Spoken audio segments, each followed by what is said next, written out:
और चलिए सीधा उत्तराखंड चलते हैं, जहां पर मुख्यमंत्री Pushkar Singh Dhami Dettol hygiene school program का शुभारंभ कर रहे हैं।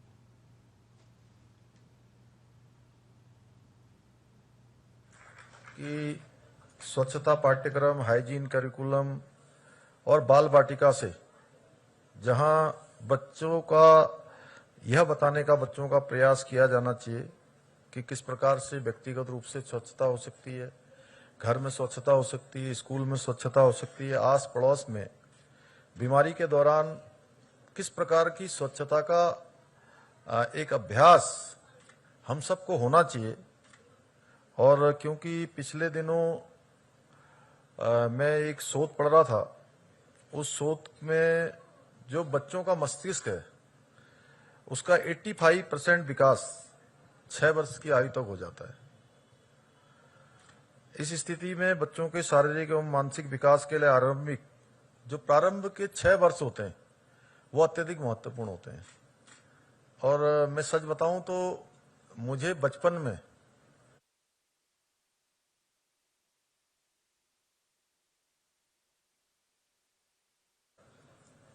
कक्षा 8 तक भी उन सब के नाम हमको याद होते हैं। अभी 20-30 साल हो गए होंगे हम लोगों ने जिनके साथ पढ़ा, 30 साल हो गए होंगे कम से कम, लेकिन उनके नाम अभी भी याद आ जाते हैं। जैसे सामने आते हैं तो ऐसे ही रामाश्रय, सविता, ऐसे कई नाम जिनके साथ हम लोगों ने बचपन में पढ़ा होता है वो याद आ जाते हैं। और बाद में जब हम पढ़ते हैं 10th में, 12th में, फिर उसके बाद ग्रेजुएशन में, पोस्ट ग्रेजुएशन में, ऐसे नाम विस्मृत हो जाते हैं। अंदर रहता है नाम लेकिन मुंह में नहीं आ पाता। ऐसा होता है कि नहीं होता आप लोगों के साथ? क्यों गुरुजी? नीलांबर जी आप ही बताइए। हमारे नीलांबर जोशी जी हैं यहाँ पर, देखिए बहुत बड़े, इन्होंने पूरा जीवन अपना शिक्षा के क्षेत्र में लगाया।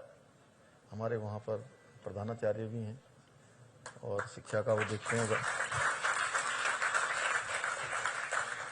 और जो नई एजुकेशन पॉलिसी है उसके अंतर्गत 6 वर्ष की आयु तक के बच्चों पर खास ध्यान देने का प्रावधान रखा गया है, जिससे कि बच्चों का संपूर्ण विकास हो।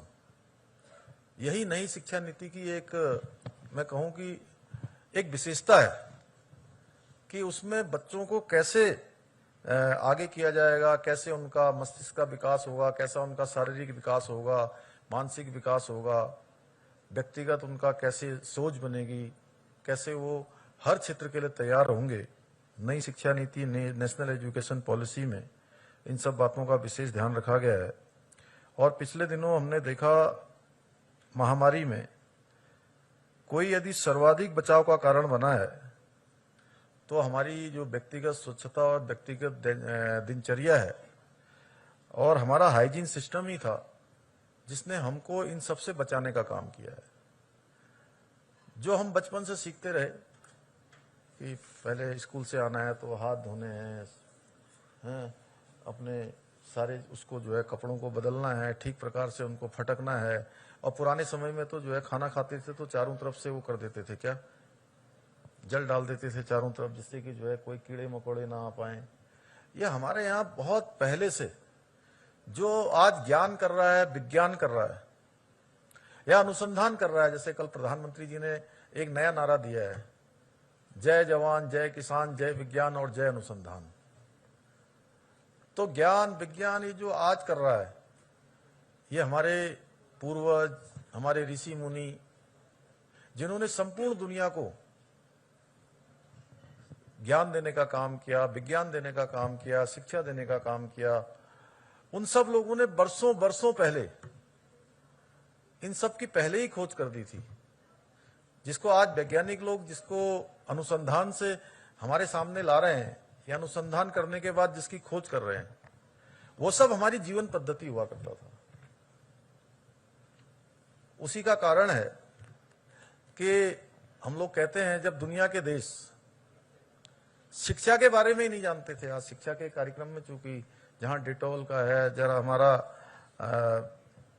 रॉकेट का है या शिक्षा विभाग है, सब मिलकर इसको कार्यक्रम को आगे बढ़ा रहे हैं। जब लोग शिक्षा के बारे में नहीं जानते थे उस समय हमारे यहाँ नालंदा और तक्षशिला जैसे विश्वविद्यालय होते थे। संपूर्ण दुनिया को ज्ञान देने का काम भी हमारी इसी भूमि ने किया है। और स्वच्छता का महत्व एक ऐसा विषय है, शायद ये हर उम्र के लिए समान महत्व रखता है। किसी के जीवन में इसका महत्व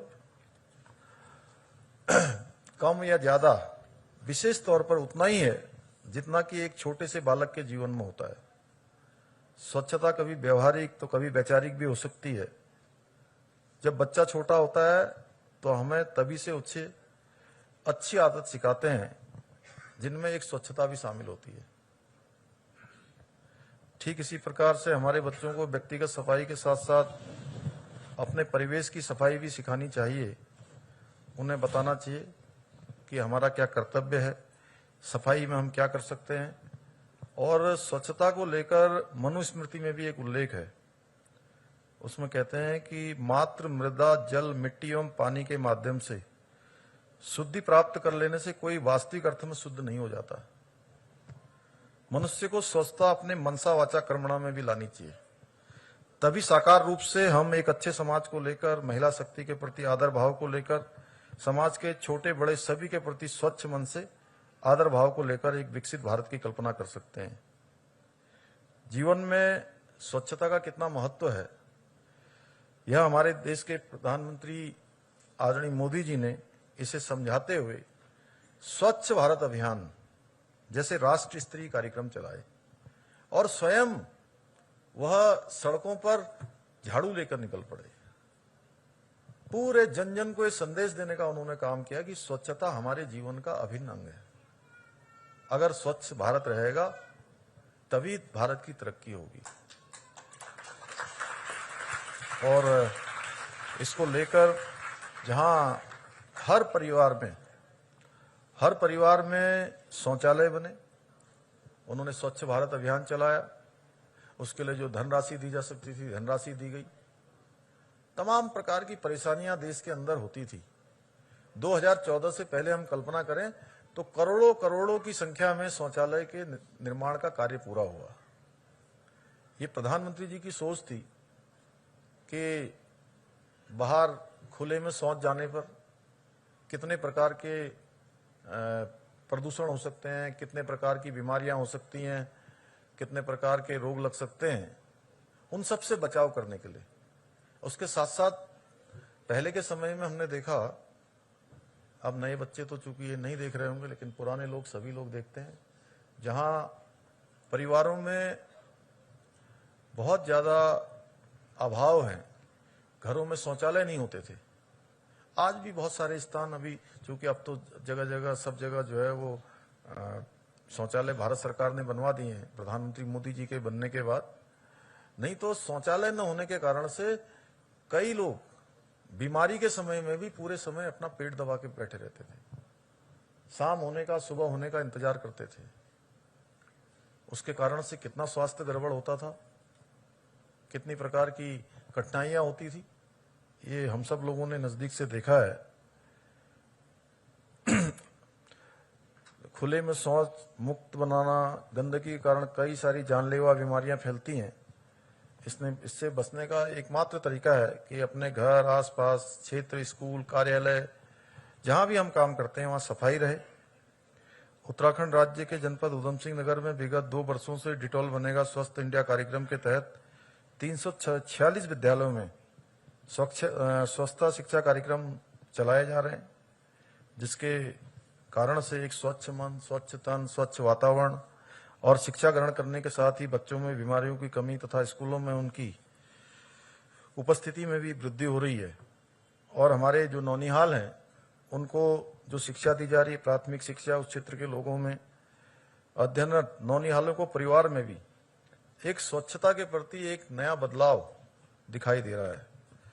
पिछले वर्ष मेरे द्वारा ही सितारगंज ब्लॉक के 5 सरकारी विद्यालय एवं पिच्छा सामुदायिक स्वास्थ्य केंद्र जो कि जीर्ण शीर्ण स्थिति में थे, उसका रिनोवेशन कर सौंदर्य करने का काम भी डेटॉल संस्था द्वारा किया गया है। डेटॉल द्वारा कोविड-19 के दौरान नगर निगम रुद्रपुर को भी डेटॉल, साबुन, ऑक्सीजन, सैनिटाइजर एवं मास्क तथा हाल ही में चंपावत जनपद को भी स्वच्छता के तहत डेटॉल, साबुन एवं सैनिटाइजर उपलब्ध कराकर एक तरह की सामाजिक सेवा की गई है।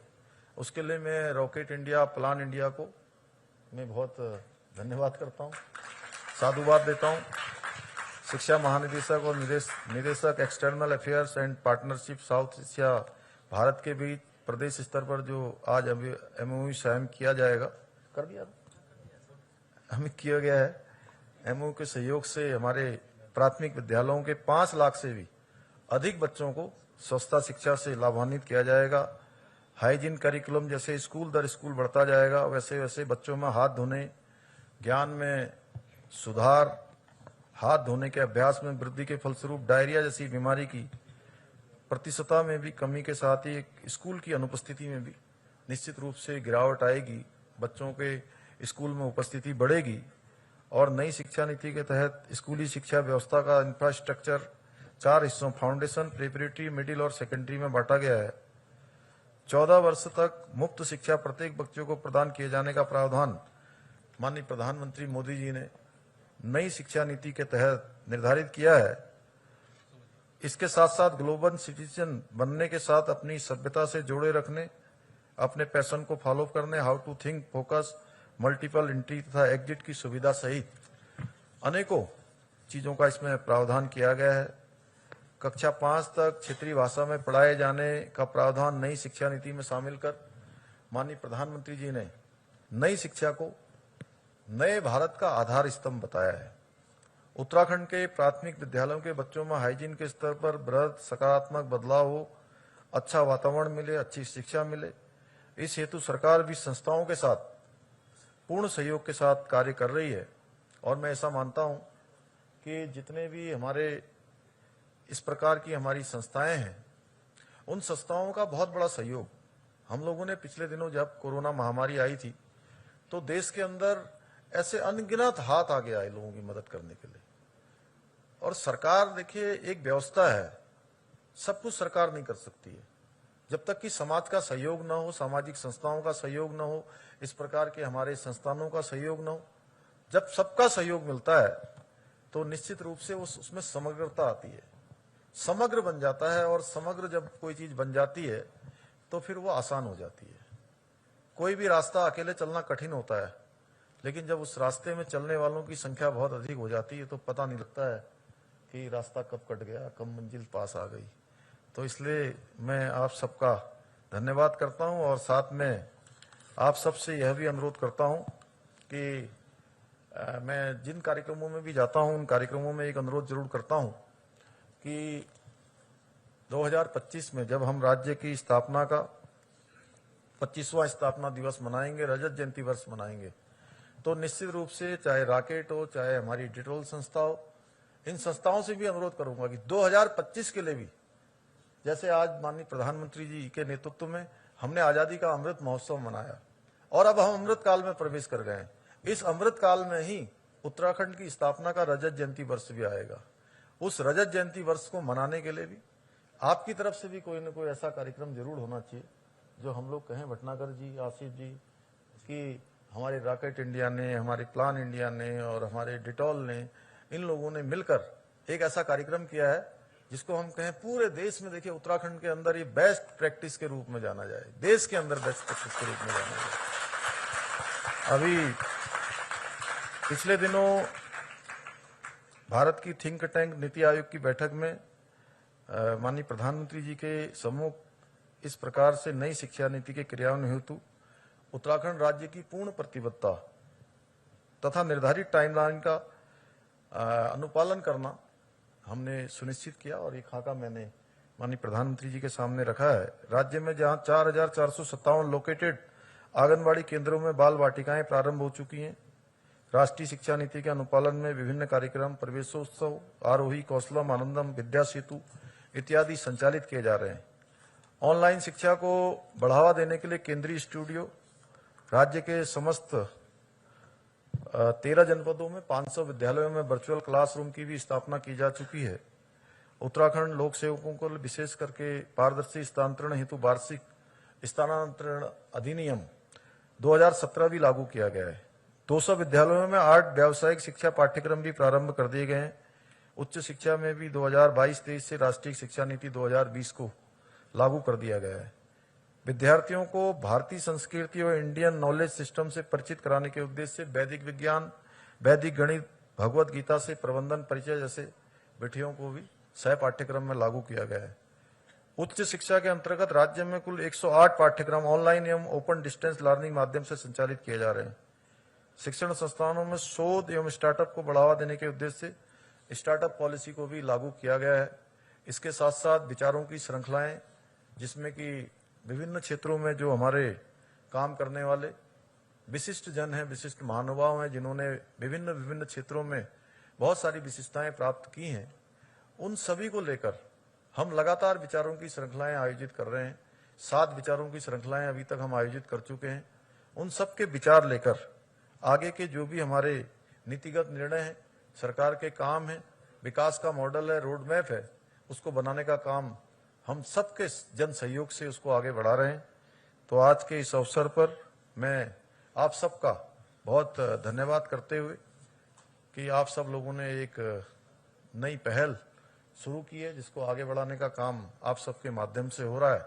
पुनः मैं आप सबका धन्यवाद करते हुए और आगे शुभकामनाएं देते हुए, और विद्यालय के जो हमारे नौनिहाल आए हैं, जिन्होंने अमृत काल में विशेष रूप से जिनकी प्रभावी भूमिका होने वाली है, जिनकी उपस्थिति से ही अमृत काल हमारा अमृत भारत को पिलाने वाला है, उन सब नौनिहालों को मैं अपनी तरफ से बहुत शुभकामनाएं देता हूं, बहुत बधाई देता हूं। बहुत बहुत धन्यवाद।